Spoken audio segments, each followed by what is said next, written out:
Hi, Abigail. How are you doing today? I'm fine. Good. Good.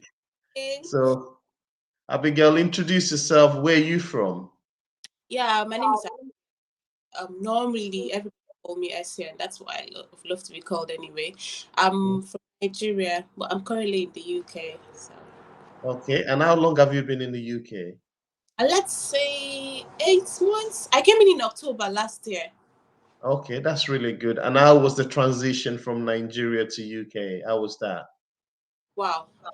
Do I say it was grace? It says okay, first of all, I I wanted to write OET. That was Yeah. in 2019. I know the COVID-19 and all of that. I was supposed to write on Saturday, and on Yeah. Friday they sent me a mail that my exam was cancelled. So I had to Oh sit. no. God. It is horrible. I had to sit back and then I relaxed. 2019, 2020, I didn't do anything. So towards the end of 2020, I decided to go to Lautech. I was like, okay, because I was so scared of Ielts because of all the failure rates. Like, yeah, everybody I've written 7 times. No, I don't like to fail. So I was like, okay, let me go to Lautech and just do my BNSC. And then I started Lautech, and January 2021, we went to school for first semester exams. And by the time I came back, my colleague back in school was like, I had to go and write this. I wrote it and it passed first sitting. I was like, go and write this. Simple, you will pass. Well, I was a bit skeptical because, one person passing out of 100 that you've heard they failed so many times. So, okay. Well, I said God because I believe in God. In as much as I read, I do believe in God. I now said, God, please speak to your daughter. Your daughter here, right? So I had a dream. I had one man came to me. He was like, "Go and write IELTS, it passed." So when I woke up, I said, God, I know this is you. I'm going to write. So I started reading. I read as if I never knew God. That was Mm. just, I read as if I didn't know God. I read till, when you read till you're tired of reading, you feel you've known everything. And Yeah. then for my exam, then I was earning 60K or so. I wasn't earning much. So I was saving, everything I was saving was from my little salary. I had Mm. no support from family whatsoever.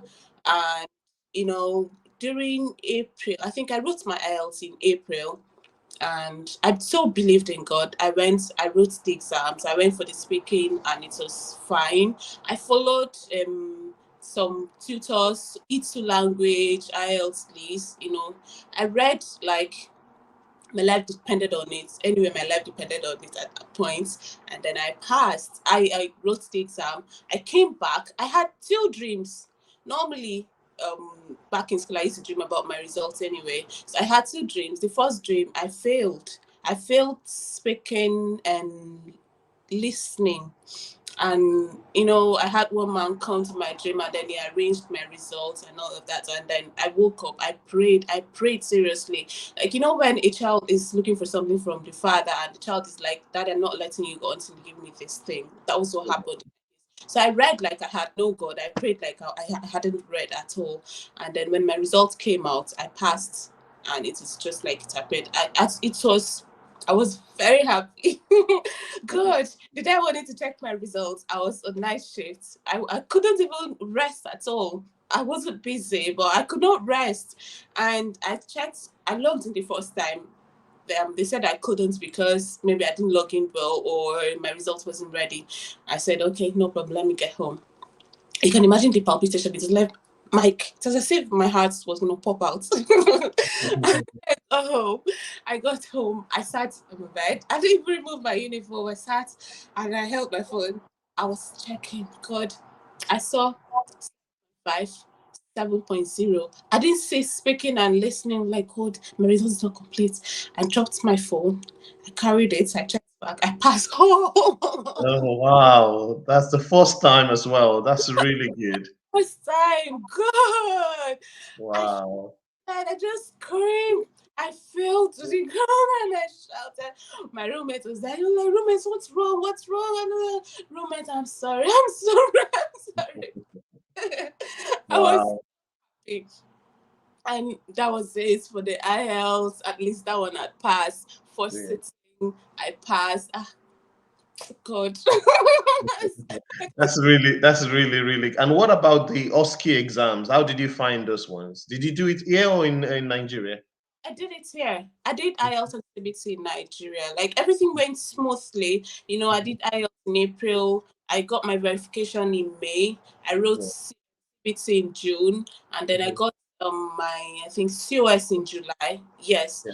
and TB August, and then September, October. I passed. The interview too went smoothly. It was just my first interview, and I got the job. Oh wow. So So I you think, got the job from Nigeria. yeah, I got the job from Nigeria. Wow, that's really good. It was like each month something new was happening. Each month it was very smoothly. Yeah. But when I came here, I read for OSCE and I failed on my first attempt. You know, someone who's not used to failing. Yeah. I was so low. I was so down. I had this low mood. How could I fail? How could I fail? And do you know what made me fail?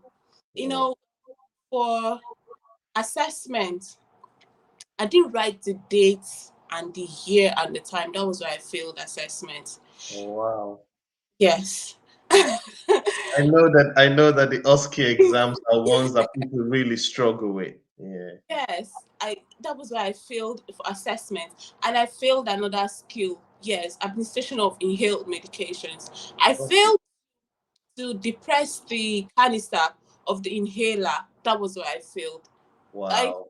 So I think I'll just advise those who would watch this, be very attentive to details, like pay attention to detail, because those little things that you might overlook are the things that might make you feel okay. And nobody wants at the first attempts, because thank goodness it's not like nursing counseling exam that you have to read all over again. At least you Yeah. know you failed and where you have to read. But then it's better not to fail at all. Yeah. Yeah. But Especially when you're not used to failing. yeah, especially when you're It, not used. it, it can have a very massive impact on your confidence, because Yeah. obviously it just knocks you right back. So when you came, did you actually work as a carer before you did your OSCE? Yeah, yes, basically, we're supposed to be registered nurses, but we Yeah. weren't allowed to do certain things. So, Mhm. most on the wards, we worked as carers, care support workers, along with the registered nurses who were showing us the things to do and all of that. You know, you have to get used to a lot of things. It wasn't easy for me too, because Yeah.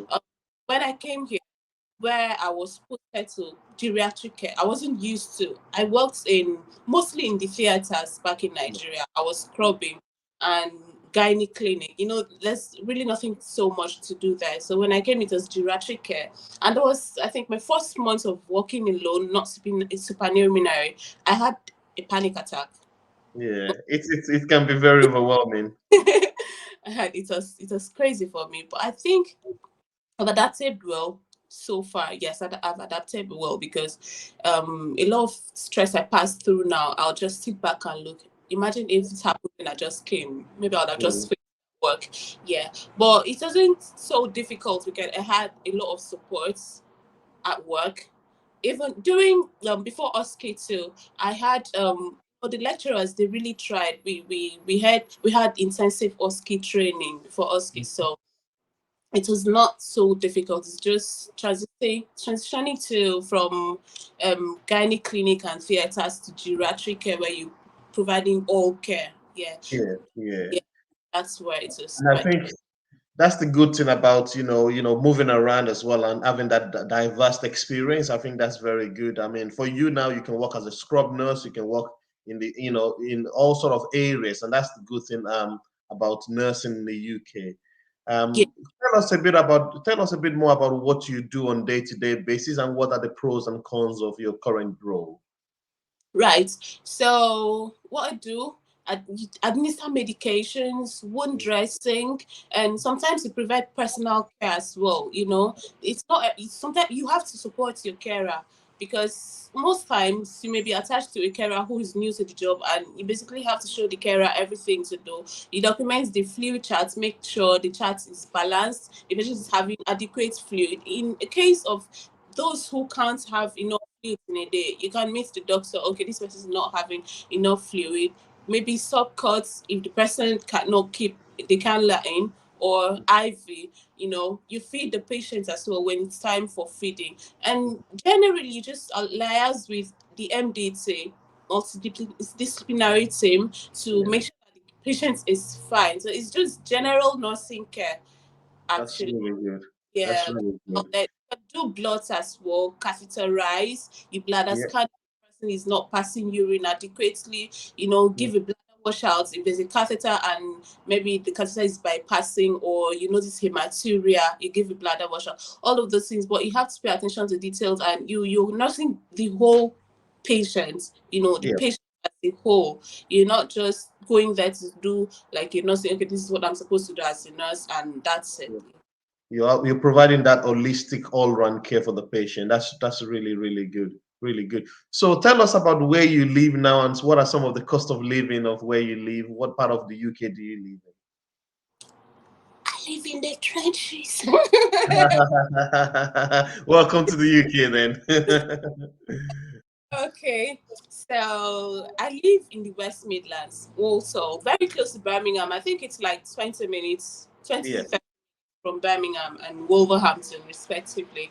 Um, it's a bit cheap and a bit expensive, so it's just in between. yeah, When I moved in, I think the house rents are what's really killing people. When I moved in here, I lived in a hospital apartment, and it was a bit higher than what I'm paying currently. It was £519, but it was a shared apartment. I don't like to share, so yeah, I stayed there for 3 months, and then I searched for a house. No, it's also very difficult to get a house here. Sometimes yeah, you might meet people that don't want you to bring those who've got a job here, or those who are residents here, or yeah. Brits, like the ones Brits. So I've met those kind of agents too, and let me say, I was just lucky to have this house. This one is a bit cheap, 450. Mhm. Yeah, a few bills inclusive. But the foodstuffs are not so expensive, unless in the African stores, because Yeah. They imports have and to import it from overseas. Yeah, yeah. So the African stores are a bit expensive. So if you want Nigerian food, you're gonna have to be ready to spend money, lot of money. Yeah, but other stuffs are quite cheap. Clothings are cheap. The cost of living is cheap. Um, my house is just on the road, so by the road rather, and there's a bus stop here, and transportation to and from work is not that expensive. £40 a month to and from work, and that's it. It's not so bad. That's really good. That's really good. And from your Instagram, I noticed that you're also a tailor. Is that correct? Okay, tell us a bit about that. So normally I'm a Calabar girl, but I behave like an Igbo girl. I like money. Okay. I like to prefer. I like to preserve money. I like to make money. So I learned Yeah. how to. When I finished school of nursing, my first salaries I used them to learn tailoring back in Lagos. It was mostly for my own use, but sometimes I use it to make money. But in this UK, I've decided I'm not going to sell for anybody, just for myself. Yeah, Okay. and I also make hair like this, and I made it for myself. Yeah. Yes, Okay. yeah. Wow. Wow. So you might not want to maybe start doing agencies or banks immediately. You might not be able to bank immediately. Yeah. So if you're still in Nigeria and you're coming here soon, I'd advise to go learn a skill, like something like this, making of hair. You can Yeah. actually do it yourself and save yourself the stress of having to pay a lot of money for hair that might not Wow. even be again. Or Yeah. well, you can even learn how to barb if you're a man. You know, Yeah. it will save you a lot of money. Uh, well, this one is just fine. No, that's really good. So what you're saying to us is that sometimes when you first come to the UK, you might have to be you might be restricted as to what you can do, and Yeah, yeah, having other skills such as tailoring, hairdressing, barbering can actually help enhance you and your financial situation as well. yeah, Oh that's right. wow, that's really good. So if somebody wanted to braid their hair and they want to get hold of you, how do they get hold of you? Well, You can contact me via my IG. I think it's Zero Happy Baby. Yes, that's it. Zero Happy. Okay, that's good. So they can contact you via IG, and if anybody need any information, just leave it in the comment section, and I Yeah, will pass the information across to you. So yeah. for finally, last thing, for somebody who is in Nigeria, who is a nurse, who is looking to make that move to the UK, what advice do you have for them? Okay. As you're coming to the UK, be Mhm. open-minded. You know, don't it, before I came here, people used to say that the work here is very tedious. You know, I used to feel it's it's so bad that you would lose weight like kg in 1 month, but it's not as bad. Be open-minded, be ready to learn from everybody, be ready to learn, be free with everybody, you know. And what else would I want to say? What else? Yes, be ready to meet racists. You would meet racists at work, in the stores, you know. You also be ready to learn new cultures and adapt to them. You might not be able to see, even including the food, you might not be able to see your kind of food that you like here. So you might have to start learning how to eat their food as well. You know. Well, that's just it, and just know that as you're coming here to make money and not to be in trouble. Because no matter what you do, always make sure that you're not in trouble. They pay attention to details here. We're not very free, so you might not have the chance or the opportunity to correct the mistake that you might make. So it's very important that as you practice it, not just in practice, anywhere else, make sure you don't land in trouble. Mm, Documentation very important. So make sure you document very well. If you're not doing it rightly now, learn how to start doing it right because it will really help you. that's Thank you. good. And finally, what was some of the cultural shock that you experienced when you came to the UK? Some things that you saw and you'll be like, wow, this is so different from what I'm used to. Cultural shock. Culture shock. Yes. You know, coming here, someone well done. You know, if you someone well done in Nigeria, it means that person you're really appreciating that person. And I told someone well done. Why are you telling me well done? You know, there's this seniority, like extreme respect, like in terms of the Yoruba people. I'm sorry, you know. You can sit. A matron can sit here, and the matron stands up, and you sit. The matron can even ask you to sit there and do what you want to do, and that Yeah. wouldn't be a problem. Yes. Yeah, no, Uh, that's really true. yeah. Everybody's on an equal level, and there's no yes, sir, yes, madam, or nothing like that. Everybody. The matron can be standing up, and you're sitting down. That's absolutely normal. That's the me, and then at the dressings too. So if you're this person that's well, I'm not trying to say deeper life for, well, you have to cover everywhere. Be ready to see people, especially during this summer, Yeah, going half naked yeah. because No, it's odd. People want to be yeah, free, and it's totally different from what people are used to. yeah, but Abigail, it's been nice talking to you. Thanks for taking the time out to speak to me as well. Really, really nice talking to you. All all right. right. Bye. Cheers. Have Thank you. Cheers.